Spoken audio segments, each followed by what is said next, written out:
And this one, from my point of view, now I'm making a decision here that I'm just going to leave this one out. So if you want to edit your own composition, it's like, I just want to do this flower and those leaves. Yeah, I'm not going to bother with that one. Frankly, I didn't leave myself any room. And I'm like, you know what, I'm just going to do one flower. So it's kind of darker in here. You can see that it's darker around the edges of the petals. It's probably a shadow of some kind, right? And these guys are pretty dark.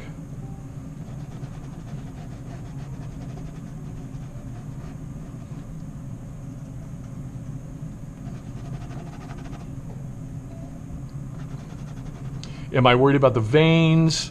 Like this top half is darker than the bottom half. So I'll do the top half like that, but this bottom part is catching some light. I literally just rub it like that with my finger. You know, just, you could do it with a rag too. Okay. If there were highlights of any kind,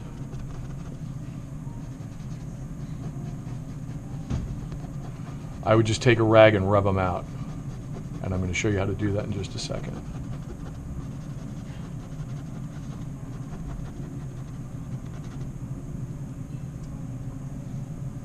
Dark.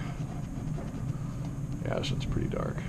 I just want to get that shape right there. It's like more like a traditional leaf looking thing.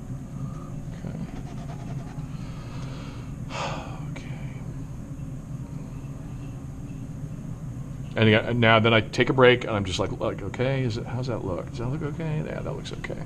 This part, by the way, is this little guy here curling out. It's coming right at me, that little red flower thing. That's why I did that. The edges on here are darker, so I want to go back in on those.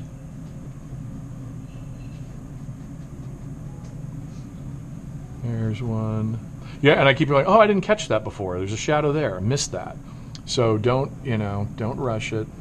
I know I said we're painting like we're going to die tomorrow, but we're not, so you can take a couple of minutes extra to get it more like how you want it.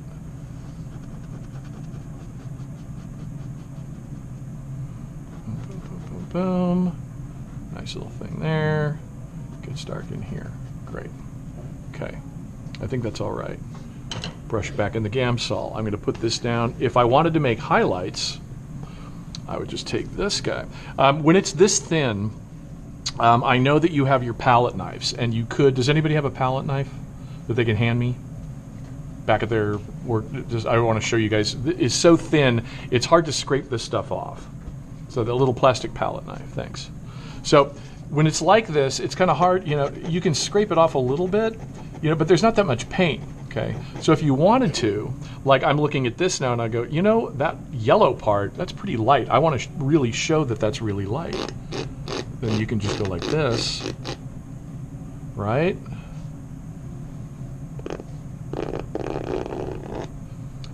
David Hockney, the famous English painter, does this a lot.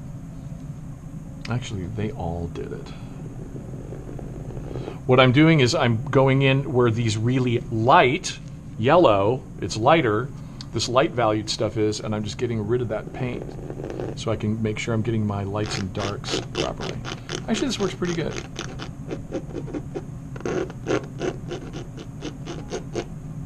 So I'm going in and I'm scraping this stuff off.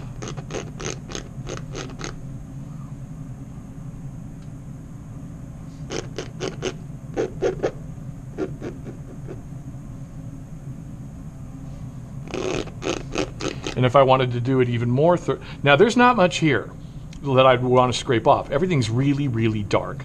It's the yellow that I want to try to figure out where that's going to be when I actually add the yellow to it. But the leaves are really dark. Maybe you want to put the little vein thing in if you want to. I can see there's a little lip up here where the leaf is curling over. But now I'm getting fussy again, so stop it. Okay. But if you want to get more off, then just take your rag or your shirt or whatever you got, and then after you've scraped it, just rub some more, and it'll really come out. See that? What I did? Okay.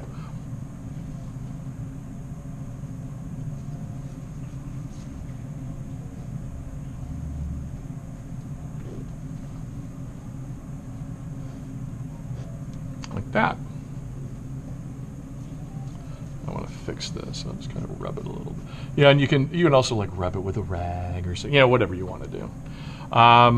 Just in case I wanted to, now I'll just make it up, but I'm making this little ledge. And I'm putting it at an angle because I feel like it. Because I think it would be really boring if it was parallel to the bottom, so I just put it at a slight angle. But I want to make sure I'm pushing kind of hard, so I don't have an easel, so my thing moves there like that. Ah! Poor little flower. There we go. That will probably do the trick for now. Other things you can do while it's still a little wet. This is something that students are like, oh my God, I can use my fingers? It's like, hell's yeah. Actually, this is a technique. Unfortunately, we're not doing landscapes, but this is one of my favorite things to do, not when the paint is all wet like this, but when it's like thicker and I don't have liquid in it. This is what I'll use to make leaves on trees, is using the weave of the canvas. I'm cheating here. This just occurred to me. I'm like, why not show you guys how that works? But take a little bit of like green, for example, and to do it like trees and stuff. So I'm just doing, but you can actually use your fingers instead of the brush. And when it's not all wet and liquidy, you rub your fingers and you get this really beautiful texture. And I happen to be wearing gloves, but actually it works pretty much the same whether you're wearing gloves or if your fingers are bare. A little trunk, flowers in the bottom, things like that. Anyway, just wanted to show you that really quickly. So just showing you the options. So don't be afraid you can use, I use the brush for most of it. I use the palette knife to scrape off the really lighter areas of that particular flower, and define these kinds of veins on the leaves of this thing, to get rid of the brush strokes, because they are kind of annoying, right?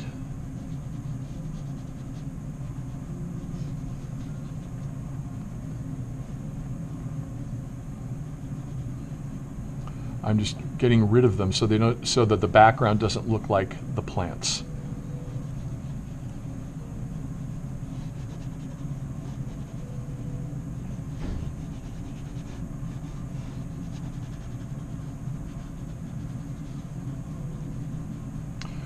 And also what I'm doing is I'm just adding a little texture in by doing this.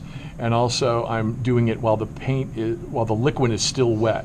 It will dry relatively soon, but once you get your drawing laid down the way I have here, and you've gotten a background the way you want it, and now that I thought about it, it's like, just due to time constraints, I don't want you guys all to make your backgrounds the way I'm doing them, but just leave them blank for now. Let's really focus on the flower or the fruit or the plant or whatever you guys are working with, and try not to worry about the background, because I just want to make sure that you're able to explore mixing the color, using as a reference your color scales.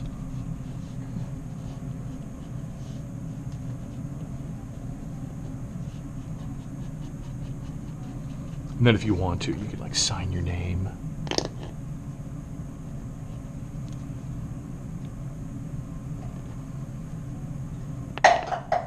Uh-oh. There, yeah.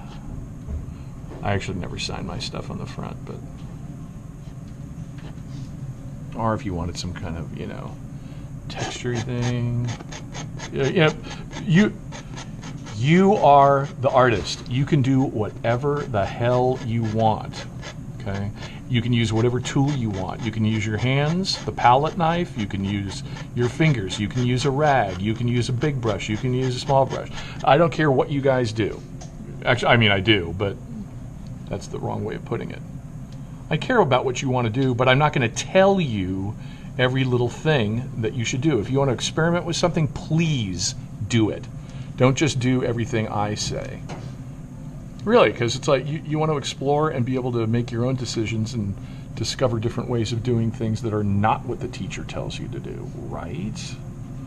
Who wants to do what the teacher tells you to do all the time? Okay, anyway, I'll just stop there. Now, once I get to this point, now I stop because I need to give it a few minutes for the liquid to air out and dry. Because otherwise, if I put my, if I do it too quickly,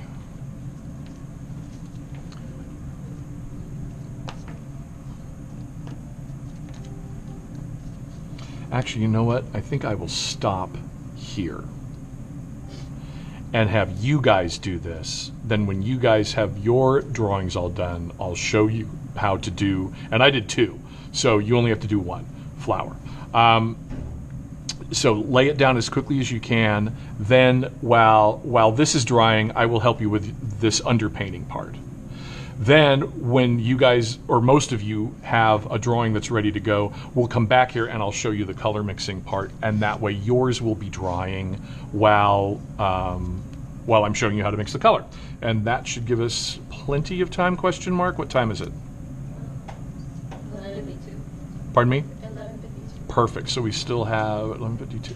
So we've got not quite 2 hours, so that should be plenty of time. Okay, everybody, go make your underpaintings of your flower. If you need the little push pins, to make the flower stand up or so it doesn't fall down like my poor Lily did, go ahead and do that.